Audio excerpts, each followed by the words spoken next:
What?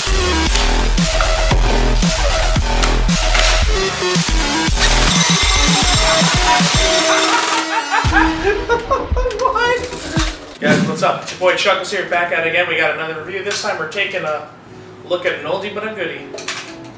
VFC Mark 17 SCAR-H CQC by PALCO. Here it is in all of its glory. They come in two different versions. One in this very incredibly nice tan or a flat dark earth, and then you have straight up black. Looks very sharp, but I prefer personally the tan. Now, aluminum one-piece upper, really durable.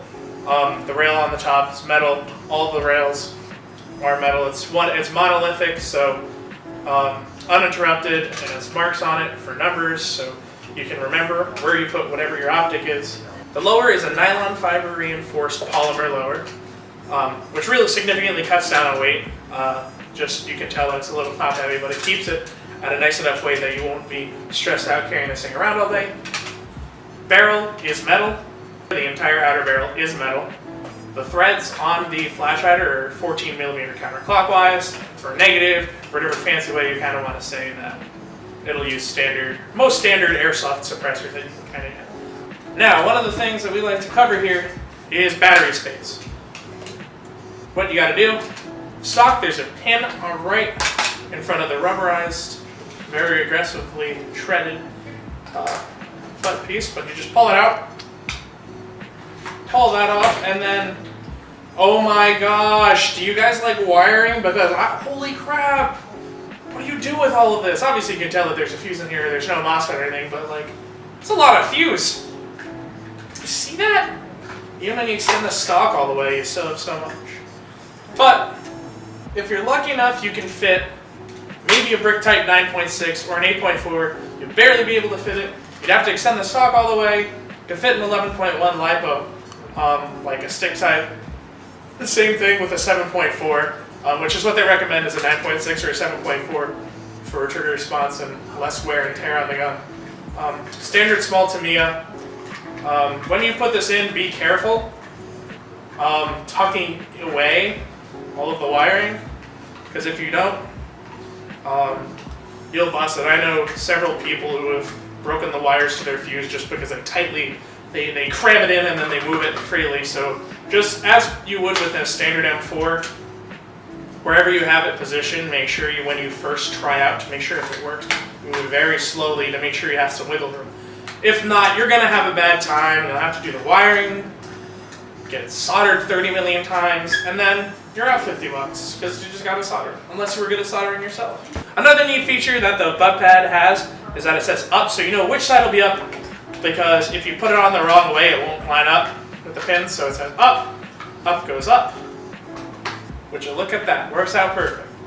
It does come with a 500 round high capacity magazine, which is really nice because for a first time gun you're going to be owning with different magazines, it's awesome to have 500 rounds rather than 300 or 200 with any other gun. I always recommend the 150 round mid tabs, however, are a little bit more expensive. They have the plate at the bottom that make it sit very well, and they're going to feed definitely a lot better.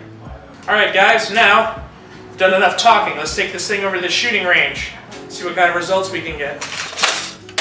Chicks dig scars, bro!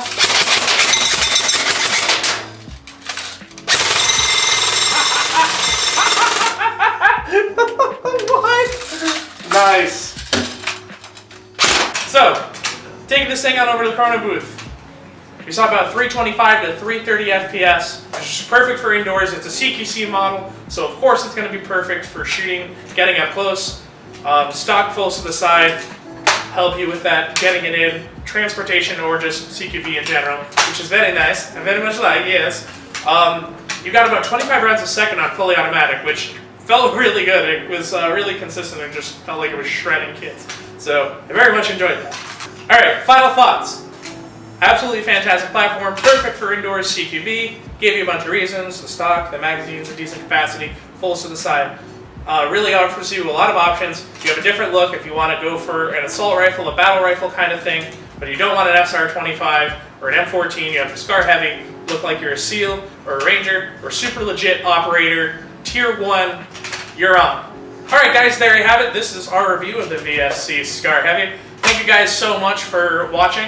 Like, comment, subscribe if you haven't already to our channel. Share this video if you are very much interested. Leave your comments below if you would be very much interested in picking up one of these.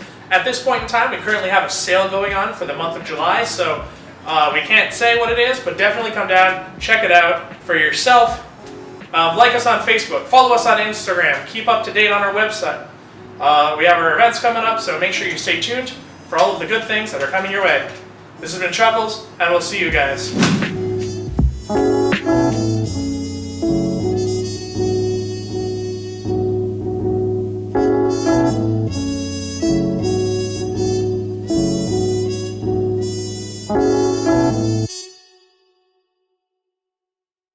Sometimes I like to point out that just makes it's a little bit silly, is that some people call this the Ugg boot gun. Why? Because it looks like a nice little Ugg boot for you fashionistas out there. So, can't unsee it. Now that you've seen it, you can't unsee it. Boom.